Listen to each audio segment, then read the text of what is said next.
wahai ayah, dalam mimpi saya tadi saya melihat perkara yang betul-betul menakjubkan sekali. Saya melihat langit dibukakan oleh Allah Subhanahu wa taala. Kemudian keluar dari langit dari nur yang begitu terang sekali, sehingga bintang-bintang menjadi terang, gunung-gunung menjadi terang, lautan menjadi terang. Bahkan ikan-ikan yang ada di lautan mereka bertasbih dengan beraneka ragam bahasa mereka masing-masing. Saya diberikan ketika itu satu baju yang begitu berkilau sekali. Kilauan baju saya tadi wahai ayah sampai menerangi jagat raya ini. Bukan hanya itu saja, kemudian diserahkan kepada saya seluruh kunci-kunci gudang-gudang kehebatan semua diberikan kepada saya. Tengah-tengah saya melihat perkara yang begitu menakjubkan, begitu mengherankan tadi. Tiba-tiba inni ra'aitu ahada asyara kawkaba wasyamsa wal qamar ra'aituhum li sajidin. Matahari, bulan dan bintang, 11 bintang semua datang kepada saya, kemudian semuanya sujud semua kepada aku. Ini cerita yang diceritakan dalam Al-Quran. Maka para mufassir mengatakan ini ada satu pelajaran yang begitu penting sekali. Biasanya itu orang-orang yang pada suatu saat nanti akan menjadi orang-orang hebat, orang-orang sukses itu sudah ada tanda-tandanya. Baik melewati mimpi atau sikap dia yang berbeda. Bismillahirrahmanirrahim. إذ قال يوسف لأبيه يا أبت إني رأيت 11 كوكبا والشمس والقمر رأيتهم لي ساجدين. إذ قال ingatlah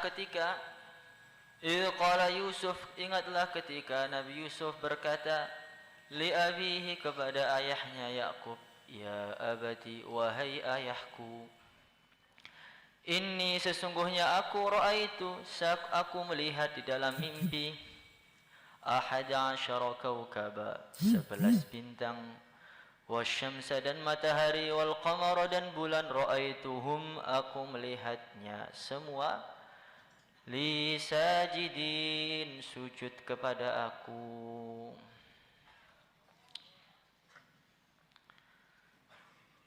Al-Imam Tha'labi beliau mengatakan bahwa tanda-tanda Nabi Yusuf akan menjadi orang hebat, isyarah-isyarah bahwa beliau akan menjadi orang besar ini sudah tampak sejak beliau masih kecil. Nabiullah Yakub alaihi salatu wassalam ini memiliki satu pohon yang berada di perataran rumah beliau. Lah pohon tadi setiap anak beliau lahir, maka pohon tadi mengeluarkan satu ranting, satu dahan. Ketika anaknya sudah mulai beranjak dewasa, nanti pohonnya, rantingnya dipotong, diserahkan kepada anaknya tadi. Putra kedua, keluar dahan lagi yang baru. Semakin besar, semakin kuat, dipotong, diberikan kepada anaknya yang kedua. Terus sampai putra beliau yang ke-10. Ketika lahir Nabi Allah Yusuf alaihi salatu wassalam, putra yang ke-11, maka kayu tadi yang biasanya pohon tadi mengeluarkan dahan, mengeluarkan ranting, sekarang ini tidak mengeluarkan ranting lagi. Maka ketika Nabi Yusuf sudah mulai agak dewasa, Nabi Yusuf mengatakan kepada ayahnya, wahai ayahku, mintakanlah kepada Allah agar Allah memberikan kepada saya ini kayu seperti saudara-saudaraku. Maka Nabi Yakub mengangkat tangannya berdoa kepada Allah. Allahumma inni as'aluka an tahaba li Yusuf ghusnan minal jannati yaftakhiru bihi ala jami'i ikhwatihi. Ya Allah, aku mohon kepada Engkau agar engkau memberikan kepada Nabi Yusuf alaihi salatu wassalam satu ranting, satu dahan dari surga, sehingga dia bisa membanggakannya tadi di atas saudara-saudaranya. Maka Allah mengijabahi doa Nabi Allah Yakub tadi. Diutuslah Jibril dari surga turun ke bumi, menembus 7 petala langit, menyerahkan satu dahan yang terbuat dari batu zabarjat yang berwarna hijau, khusus pemberian dari Allah kepada Nabi Allah Yusuf alaihi salatu wassalam. Ini sudah mulai tanda-tanda pertama sudah mulai tampak bahwa beliau akan menjadi orang besar, sudah tampak. Maka ketika beliau ini umur 7 tahun, beliau ini mimpi seakan-akan pohon beliau yang kecil tadi, dahan tadi itu dikelilingi oleh dahan-dahan kayu-kayu, ranting-ranting yang besar milik saudara-saudaranya tadi. Tetapi tiba-tiba kayu beliau yang kecil tadi membesar, kemudian mengeluarkan ranting-ranting yang begitu banyak, bahkan mengeluarkan buah-buah beraneka ragam yang macam-macamnya begitu banyak sekali. Sedangkan kayunya saudara-saudara yang mengelilingi kayu beliau tadi tidak ada satupun yang mengeluarkan ranting, tidak ada satupun yang berbuah. Kemudian datanglah angin yang begitu keras sekali, sehingga seluruh kayu-kayu yang ada di sekitar Nabi Yusuf tadi terbawa angin sehingga terbuang ke lautan. Sedangkan kayu Nabi Yusuf tadi dikenai angin, diterpa angin berkali-kali, enggak goyang, kokoh. Ketika beliau ceritakan mimpi ini, maka ditakwili oleh saudara-saudaranya, wahai Yusuf, kalau melihat mimpimu tadi, engkau ini seakan-akan pengen menjadikan kami sebagai budak-budak kamu. Ini sudah mulai agak tampak, semakin jelas perbedaan Nabi Yusuf ini. Tepat ketika beliau itu umur 12 tahun, ketika itu malam Jumat, beliau tidur bersama ayah beliau Nabi Allah Yakub alaihi salatu wassalam. Maka tiba-tiba beliau itu bangun dari tidurnya faz'an mar'uba, begitu kaget, begitu ketakutan. Maka ayahnya langsung dirangkul, dikecup dari keningnya. Ayahnya mengatakan, ya habib abihi malladhi asabak, wahai anak kesayangan ayah, perkara apa yang menimpa kamu? Kenapa kamu tampak begitu ketakutan, tampak ada musibah yang datang?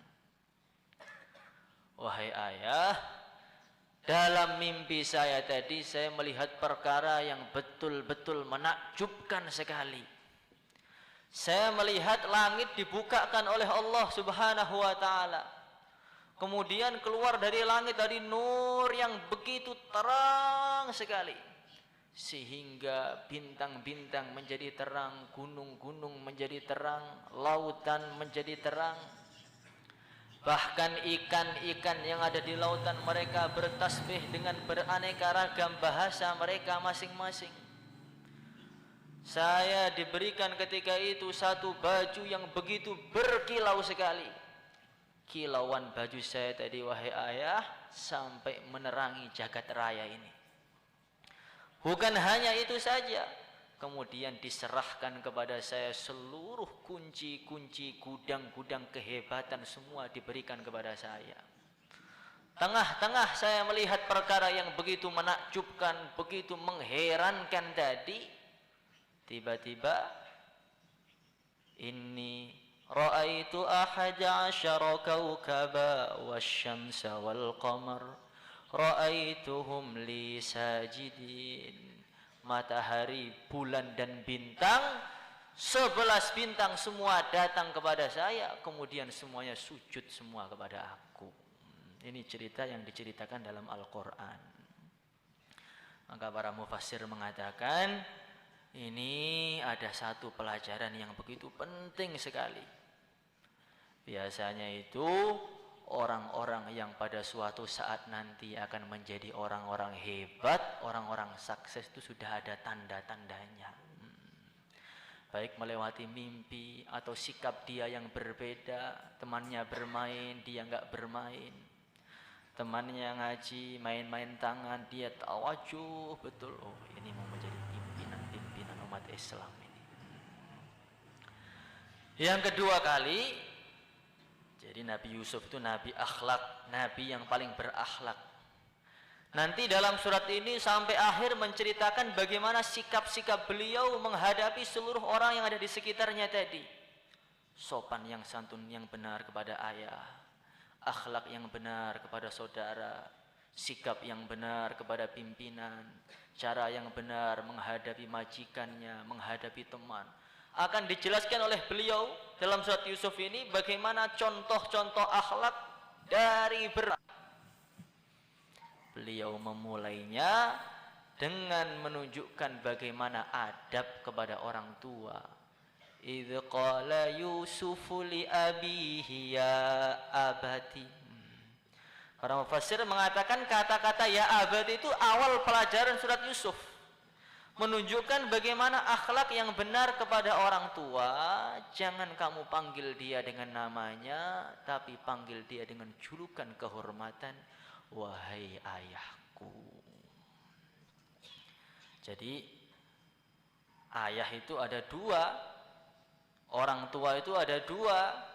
Ada orang tua secara nasab, tapi juga ada orang tua secara silsilah ilmu, yaitu guru-guru kita ini. Maka sejauh mana kita akan adab kepada mereka, kepada orang tua kita secara nasab, Allah akan muliakan kita ketika di dunia. Sejauh mana juga kita adab dengan guru-guru kita, Allah akan tinggikan derajat kita dan dalam keberkahan ilmu tadi. Sejauh mana orang adab dengan gurunya, sejauh itu pula dia akan mencicipi keberkahan ilmunya dia tadi.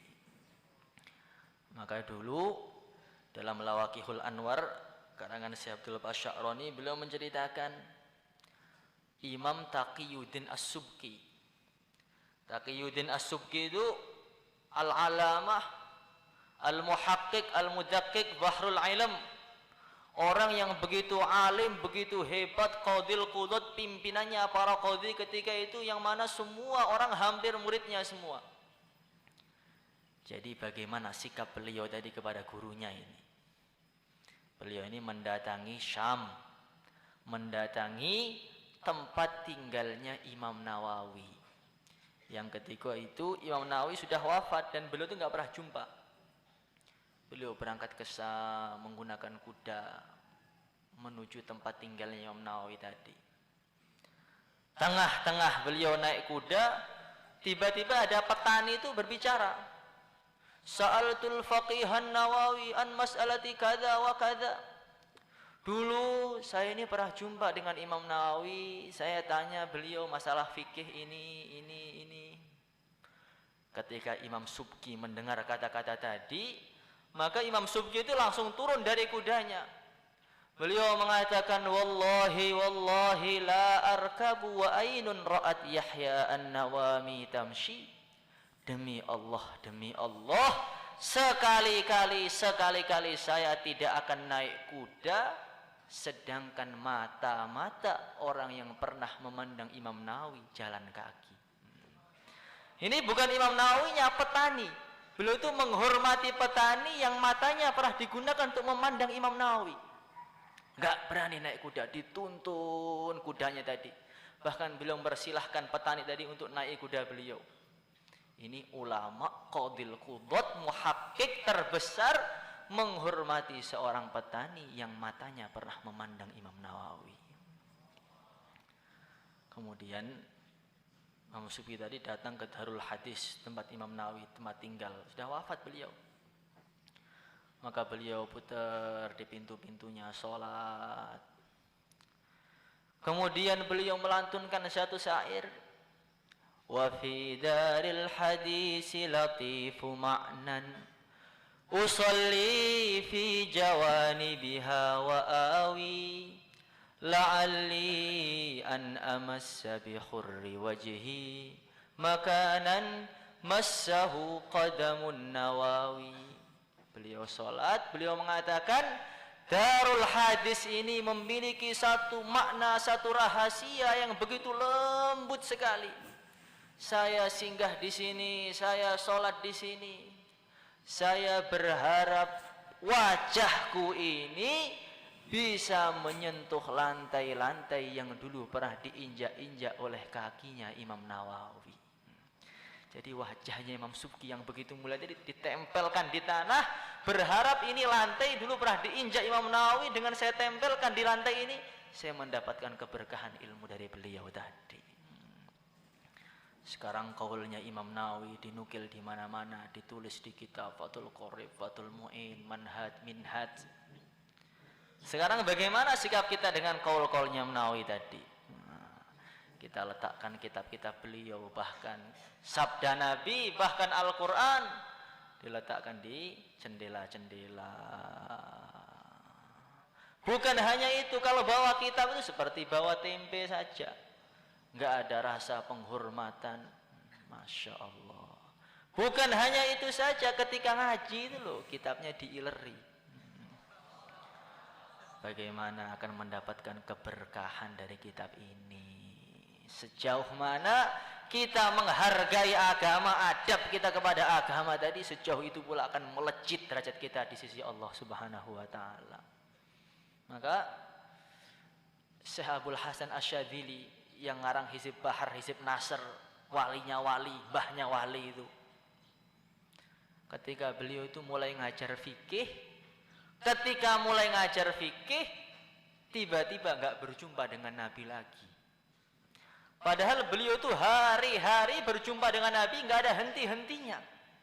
Semenjak beliau ngajar fikih, tiba-tiba nggak berjumpa dengan Nabi lagi. Maka beliau sedih sekali. Apa salah saya ini, apa? Nggak pernah jumpa Nabi sampai sekian waktu.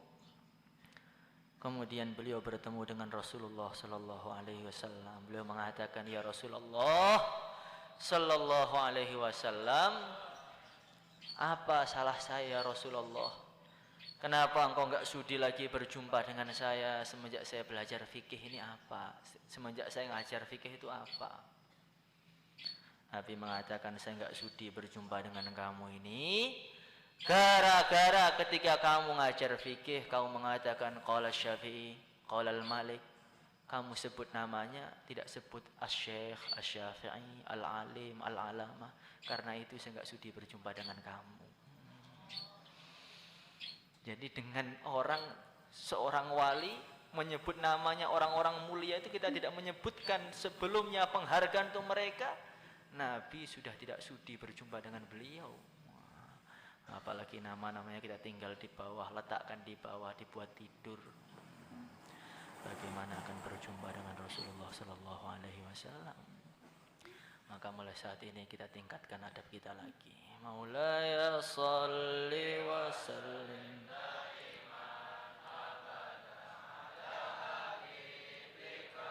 Allahumma salli ala Sayyidina Muhammad wa ala ali Sayyidina Muhammad كما صليت على سيدنا إبراهيم وعلى آل سيدنا إبراهيم في العالمين إنك حميد مجيد اللهم أنت خلقتنا وأنت تهدينا وأنت تطعمنا وأنت تسقينا وأنت تميتنا وأنت تحيينا يا حي يا قيوم يا ذا الجلال والإكرام اللهم أعفد علينا يا الله من بركات مشايخنا اجمع بيننا وبينهم في الفردوس الأعلى بلا حساب ولا عذاب بلا حساب ولا عذاب صلى الله وسلم على سيدنا مولانا محمد وعلى آله وصحبه أجمعين الحمد لله رب العالمين.